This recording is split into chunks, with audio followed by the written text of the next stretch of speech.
हमारी जो हिस्सेदारी है, आप बोल रहे हैं कि संख्या के आधार पे हिस्सेदारी मिलेगी। सवर्ण में सबसे ज़्यादा संख्या हम लोग हैं और हम लोग की कहाँ है भागीदारी, देख लीजिए, आप लोग को खुद पता है। आप लोग चौथा स्तंभ है, आप लोग नज़र से कुछ भी छुपा हुआ नहीं है।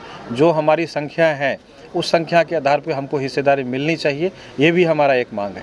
नहीं मिली तो क्या करेंगे? नहीं मिला तो हम लोग फिर अपना कुछ करेंगे।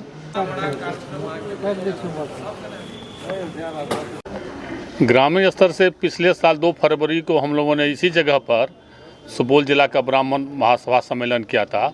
उसी रोज़ हम लोगों ने निर्णय लिया था कि 1 साल के अंदर में हम लोगों को पटना को भरना है। उसी कड़ी में 17 दिसंबर को यह कार्यक्रम हो रहा है। हम लोग गांव से जुड़े हुए हैं और गांव को जागरूक कर रहे हैं। हम लोग ज़्यादा से ज़्यादा संख्या में गांव से ब्राह्मण को वहां एकजुट करेंगे और पटना जाएंगे।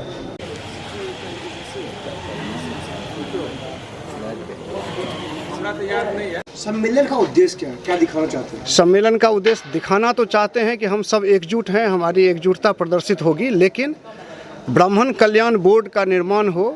राज्य सरकार और केंद्र सरकार दोनों से हम लोगों की मांग है कि ब्राह्मण कल्याण बोर्ड 8 राज्यों में है तो बिहार राज्यों में भी हो और केंद्र सरकार भी ब्राह्मण कल्याण बोर्ड बनाए।